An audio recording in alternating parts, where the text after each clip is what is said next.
කවදා හරිම දවසක අපිට සිද්ධ වෙනවා මොනෑම හෝ හේතුවකට අපේ හිත රිද්ද ගන්න.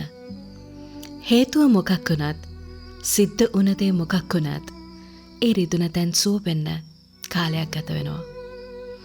අපි යම් දෙයක් ගැන අපි යම් කෙනෙක් ගැන ඇති කරගන්න බැඳීමේ තරමට එහෙම නැතිනම් ඒ දෙයට හෝ ඒ පුද්ගලයාට අපේ ජීවිතය ඇතුළේ වෙන් කරන ඉඩ ලබා දෙන ප්‍රමුඛතාවය අනුව අපිට ඒ දැනෙන වේදනාව වැඩි.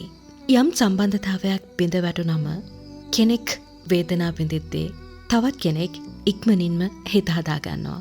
ඒකට හේතුව ඒ අය ඒ සම්බන්ධතාවයට දීලා තියෙන ප්‍රමුඛතාවයන් වෙනස් වීම සහ ඒ අයගේ දරා ගැනීමේ හැකියාව වෙනස් වීම.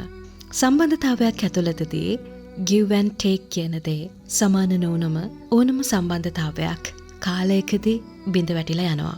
හැම සම්බන්ධතාවයකටම හැම අවස්ථාවකටම හැම හිමිවීමකටම අපි අපේ පැත්තෙන් කමිට්මන්ට් එකක් ලබා දෙන්නම ඕන. එහෙම නැති වුණාම එතනදී අපි බලාපොරොත්තු වෙන දේ අපිට නොලැබිලා යනවා. අහිමි වෙනවා. ඒක එහෙමයි. ජීවිතේ සමහර අහිමිවීම් ළඟදී අපි අපේ හිත රිද්දගෙන ඒ වේදනාවන් දරාගෙන ඉස්සරහට යන්නම වෙනවා.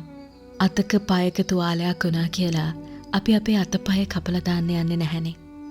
ඒ නිසා හිත ටිකක් රිදුණා කියලා කොයිම වෙලාවකවත් ඔයාගේ ජීවිතේ අතහරින්න, ඒ ජීවිතේ විනාශ වෙන්න ඉඩ හරින්න එපා.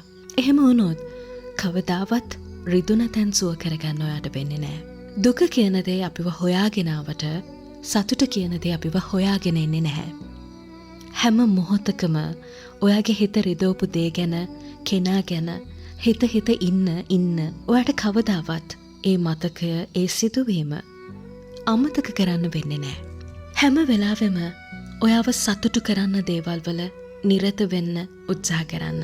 එයා නිසා, ඒ අවස්ථාව නිසා ඔයාට ඔයාගේ සතුට අහිමි වුණා නම් ඒ අහිමිවීම ප්ලස් පොයින්ට් එකක් කරගෙන ඔයාගේ ජීවිතේ සතුට හොයාගන්න උත්සාහ කරන්න, සතුට නිර්මාණය කරගන්න උත්සාහ කරන්න. අහිමි වුණ අය ගැන, අහිමි වුණ අවස්ථා ගැන තවදුරටත් හිතන්න අවශ්‍ය නැහැ. මොකද ඒ වගකීමෙන් ඔයා දැන් නිදහස්. එයා වෙනුවෙන් ඔයා කරපු කියපු දේවල් තවදුරටත් ඔයා කරන්න අවශ්‍ය නැහැ. දැන් ඔයාට ඔයාගේ ඉස්සරහා තියෙන්නේ අලුත් මාර්ගයක්. ඒ පාර දිගේ යනකොට ආපහු හැරි බල යන්න අවශ්‍ය නැහැ. එතකොට පාය පැටලිලා වැටෙන්න තියෙන ඉඩ වැඩි. ඉස්සරහ බලාගෙන ඉස්සරහට යන්න පටන් ගන්න. උදාහරණයක් විදිහට ඔයා යම් කෙනෙක් වෙනුවෙන් කරපු කැපකිරීම නොසලකා හැරලා කෙනෙක් ඔයාව අතහැරලා යනවා නම් තවදුරටත් ඔයා ඒ කැපවීම එයා වෙනුවෙන් කරන්න අවශ්‍ය නැහැ කියන දේ තේරුම් ගන්න. ඔයා ඔයාගේ සේවය නිසියාකාරව ලබා දීලත්, ඔයා ඔයාගේ වගකීම් නිසියාකාරව ඉටු කරලත් ඔයාට යම් දෙයක් අහිමි වෙනවා නම් දැන් ඔයා එතනින් නිදහස්. ඔයාගේ එනර්ජි එක, ඔයාගේ හැකියාව, ඔයාගේ කාලය, මුදල්, සිතුවිලි පවා දැන් ඔයාට ඉතිරේ. ඒ දේවල් ඔයා තවදුරටත් අහිමි වුණ දෙයක් වෙනුවෙන් නාස්ති කරනවද? එහෙම නැත්නම් තමන්ව හේල් කරගන්න ගමන් තමන්ව ගොඩනගා ගන්න ඒ ශක්තිය යොදවනවද කියන තීරණය තියෙන්නේ ඔයාගේ අතේ. ඒ දේම ලැබෙනකන්, ඒ අවස්ථාවම හිමි වෙනකන්, එයාම ලැබෙනකන් කියලා හිතාගෙන මග බලාගෙන ඉඳලා කවදාවත් ඔයාට ඔයාගේ රිදුන තැන් සුව කරගන්න වෙන්නේ නැහැ. ලැබුණොත් ලැබෙයි ඕන කියලා එයාට හිතුනොත් එයා එයි. හැබැයි එතකන් නතර වෙලා බලාගෙන ඉන්නවා කියන තීරණය ඔයා කවදාවත් ගන්න එපා. මොකද අපි නතර වුණාට ලෝකෙ ඉස්සරහට යනවා. අපි නතර වුණාට කාලය ගත වෙනවා. සමහර අය අපෙන් දුරස් වෙද්දී ඒ අහිමි වෙන්නේ අපිට මුණ ගැහුණ හොඳම හමුවීම කියලා අපි හිතුවට ජීවිතේ අපිට ඊට වඩා ලස්සන හමුවීම් දවසකදී මුණ ගැස්වෙනවා. සමහර අවස්ථාවන් මග හැරුණු එක ගැන අපි දුක් වුණාට තව දවසකදී ඒ අවස්ථාවට වඩා හොඳ අවස්ථාවක් අපිට ලැබුණම අර මුල් අවස්ථාව නොලැබුණේ හොඳ වෙලාවට කියලා අපිට හිතෙනවා. ඒත් අපි ඒ අවස්ථාවන්, ඒ ලස්සන හමුවීම් පිළිගන්න සූදානම් නැත්නම් අපිට අපේ පෑරෙන තුවාලවල වේදනාව හැමදාම විඳ ඉන්න සිද්ධ වෙනවා. එක දොරක් වැහෙනකොට තව දොරක් ඔබ වෙනුවෙන් විවෘත වෙනවා. හැබැයි ඔබ වැහුණු දොර දිහා බලන් හිටියොත් ඔබ වෙනුවෙන් ඇරෙන දොරවල් ඔබට මගේ හැරෙනවා. හිතේ රිදුන තැන් සුව කරගන්න ඕනේ නම් ඒ රිදුන තැන් ආයෙම පාරගන්න එක නවත්තන්න. Let it go. ඒට යන්න දෙන්න.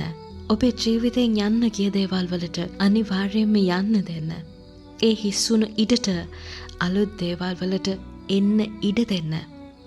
වතුර ගලාගෙන යනකොට ඒ වතුර පිරිසිදු වෙනවා. ගලාගෙන යන වතුර පිරිසිදුයි, ලස්සනයි. නැවුම්. හැබැයි වතුර එක තැනක රැඳුනොත් පල් වෙනවා, ගඳ ගහනවා, අපිරිසිදු වෙනවා, නාස්ති වෙනවා.